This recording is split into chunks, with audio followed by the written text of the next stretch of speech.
Okay, alright. Update na naman po tayo sa Kwanza ngayon. Sa Katden. Patungkol tayo kay Katden sa ngayon, guys.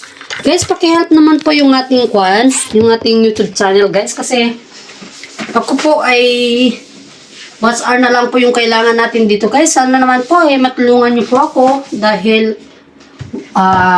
nasa 1,600 pa lang po yung WhatsApp ko dito, guys. Sana naman matulungan niyo din po ako. Kasi gusto ko rin pa magkaroon ng YouTube channel, guys. Patungkol po ito sa Katden. Okay, guys. Ang update natin for today, guys, ay patungkol sa Katden na kung saan po ay mas marami po tayong napapabilib sa kanila as of now. Ito yung pinapabilib natin sa kanila, guys. Ito kung mamamarapatin po natin, guys, ay gusto ko lamang pong magkaroon ng sarili nating idea or opinion dito, kung okay lang po sa inyo. Ito sa atin ito, guys, yung update natin dito ay sana magkaroon po tayo ng mga fans na may puso na manood sa ating content dahil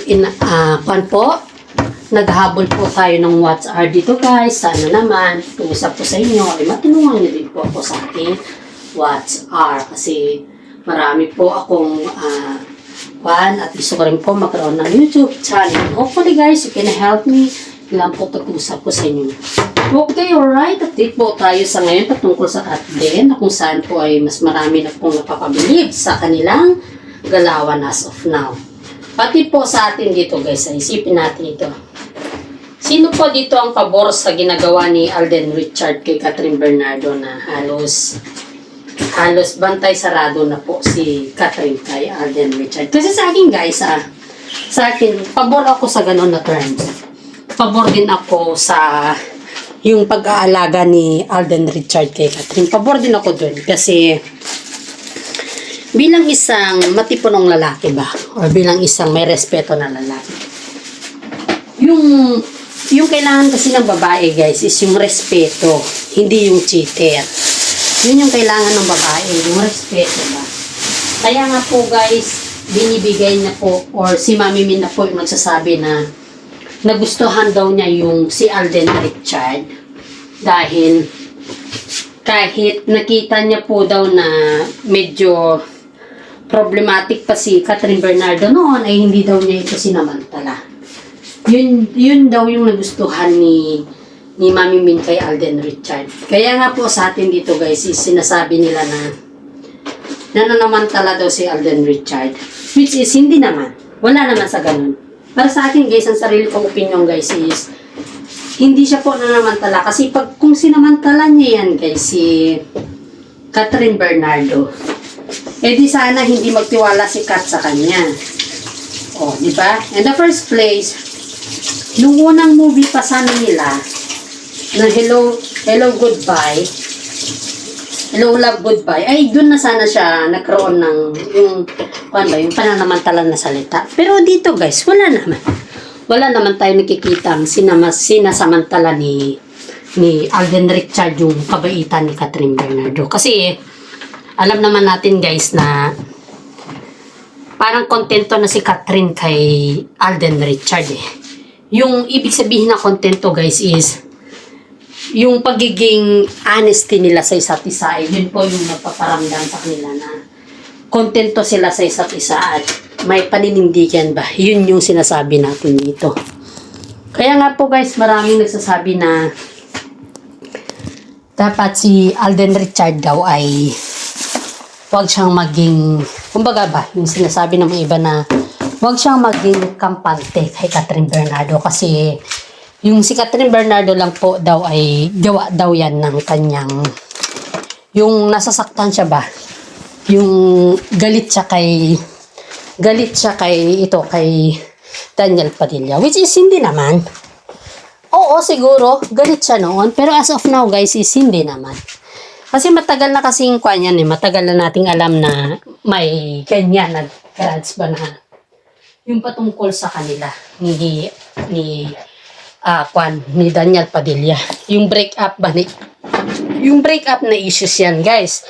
Kaya nga po, Itong si Mami Min guys ay protektado po niya si Catherine Bernardo patungkol dyan sa mga issues niyan dahil alam niya bilang isang ina kung gaano kasakit yung ginawa ni Daniel Padilla. Isipin mo ba naman yung 12 years na akala mo sila na yung may road to forever na ba? Akala mo wala nang break up na mangyayari. Akala mo yung talagang may road to forever na. Yun yung pagkakala natin lahat dito sa kanila. Pero mali pala tayo sa pagkakala guys kasi hindi naman po natin pala inaasahan na ganun yung mangyayari. At saka si Mami Min po guys, ang alam niya po ay going to married na din na sila. Kasi syempre kita mo naman halos lahat naman ng pamilya nila may mga business na sila, may mga pundar na sila. Yun yung nakikita kasi ng publiko dito yung may sarili silang business, may pundar na kulang na lang kasal. Pero sa kasamaang palad ba, nangyari ang nangyari. Hindi mo inaasahan na magkaroon ng gano'n na eksena. Ngayon guys, si Mami Min po ay suportado sa cut din sa ngayon. Sobrang suportado at saka halos nga daw po everyday si Alden dun sa kanila. Palaging bumibisita at very welcome daw si Alden dun sa bahay nila Mami Min. Dito po natin makikita guys na botong-boto na rin si Mami Min kay Alden Richard.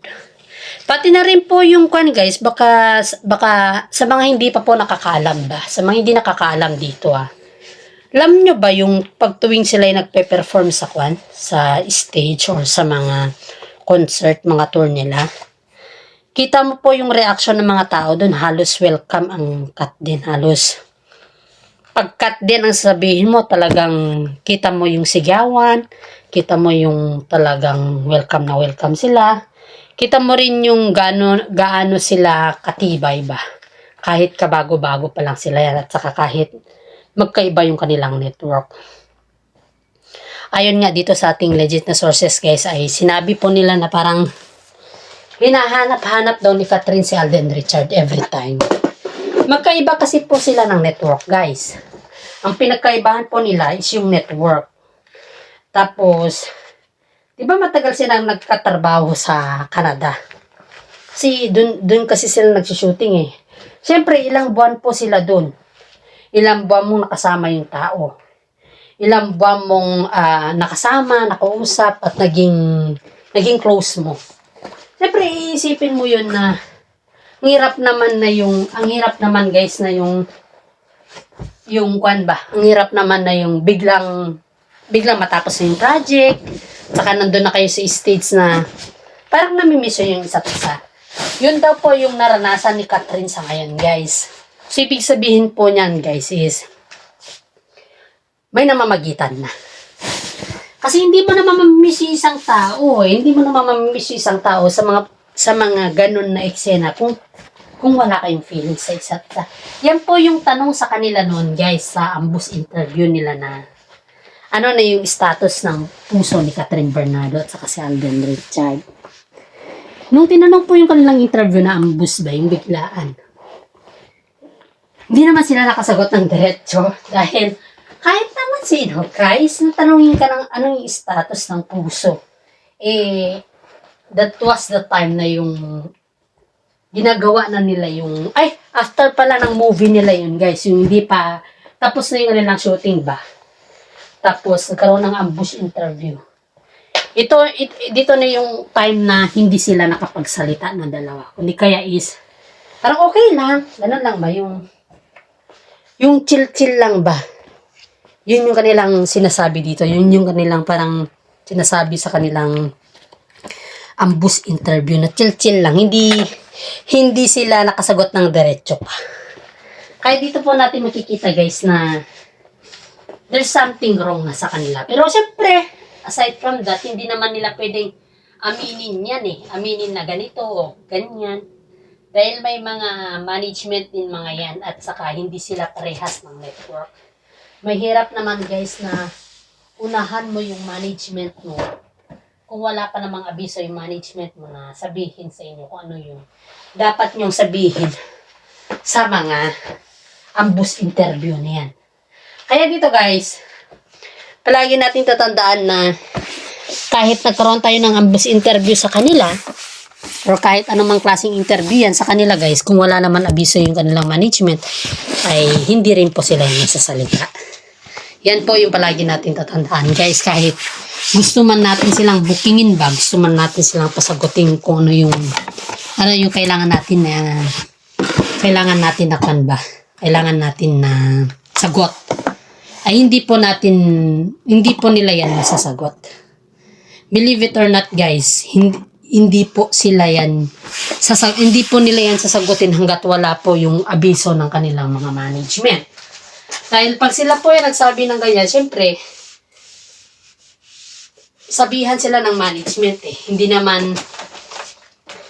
naman porke na sila ay artista na at kung ano-ano na lang yung sasabihin nila. Hindi naman pwedeng ganun lang. Dapat, kailangan pa rin na may approval kay management dahil si management ang nakahawak sa kanilang dalawa. Kaya nga po, tipid lang pag nag-i-interview mga yan. Tipid lang yung mga sinasagot nila kasi ayaw po nila na magsabi na kung ano-ano dahil wala pa pong abiso yung kanilang management. Kaya yung gusto natin malaman sa kanila guys is hindi po natin yung malalaman na yung talagang on the spot. Hindi po natin yung malalaman sa kanila. Maraming mga netizen po ang nagsasabi na bakit daw kailangan itago pa nila yung kanilang nararamdaman kung yung kanilang nararamdaman naman is aminado naman sila sa lahat ng bagay. Kaya ako din guys, kung sakaling ganun po yung sitwasyon ba, kung sakaling tanungin po ako ng ganun na wala naman abiso yung management natin, syempre hindi ko din po yan masasagot. Dahil mahirap naman sagutin natin yan na wala naman abiso yung management. Sila din po yung mapapagalitan kumbaga ba. Kaya hindi po natin sila ma-force na sagutin yung ganun na bagay. At saka ito guys, ito yung palagi natin tatandaan na ang pagiging gentleman ni Alden kay Catherine Bernardo ay iyan po yung katunayan na yung pagiging loyal niya. Marami kasing mga netizen dito ang nagsasabi guys na kung hanggat maaari ay sila na lang dalawa. Yun din po yung hinahanap natin dito, yung road to forever guys. Ako din guys, is naghanap ako ng road to forever para sa kanila.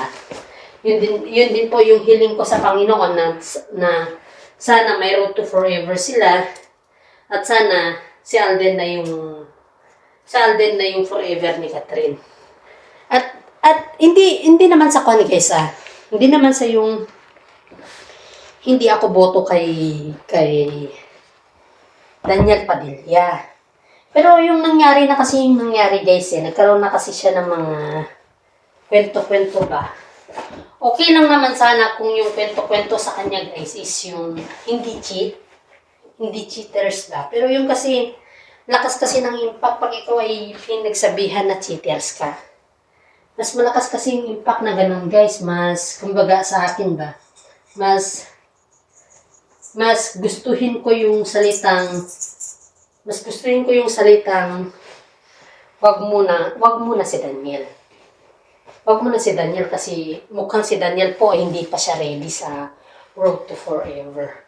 Yun yung kan ko dito Pero si Alden Richard po guys is, sabi nga niya po kung she's waiting for the right person daw sa kanya. And then, dumating na yung right person sa kanya at yun po yung si Catherine Bernardo. Kaya dito natin guys, makikita ko na talaga yung road to forever nilang dalawa. Kung sakali man na magkaroon ba ng sariling decision si Catherine, kung ano man yung kanyang decision sa buhay, ay bigyan natin ng respeto. Respeto natin yun.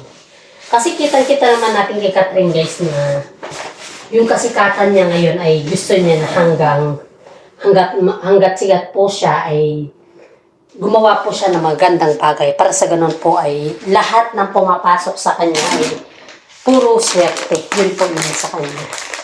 Yun po yung decision ni Catherine Bernardo. Kaya Kaya sa atin dito guys is respeto muna natin at hintayin po natin na sila po mismo yung mag-confirm sa lahat. Dahil kitang-kita naman natin dito kung gaano sila ka-interesado sa isa't isa, di ba? Dito po natin makikita guys na they are willing to teach or they are willing to handle every time na may mga sequences silang dalawa. At hanggang dito na lang po ang ating YouTube channel. Paki-like, subscribe naman po at paki-share yung ating showbiz update ganap para sa Cut Den for today. Maraming salamat po at God bless po sa ating lahat.